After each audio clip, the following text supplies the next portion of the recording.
देवी सर्वभूतेषु विष्णुमायेति शब्दिता नमस्तस्यै नमस्तस्यै नमस्तस्यै नमो नमः।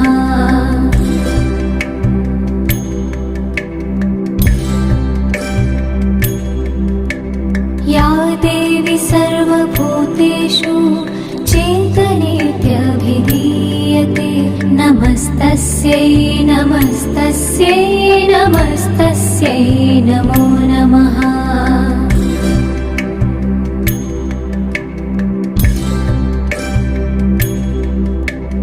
या देवी सर्वभूतेषु बुद्धिरूपेण संस्थिता नमस्तस्यै नमस्तस्यै नमस्तस्यै नमो नमः।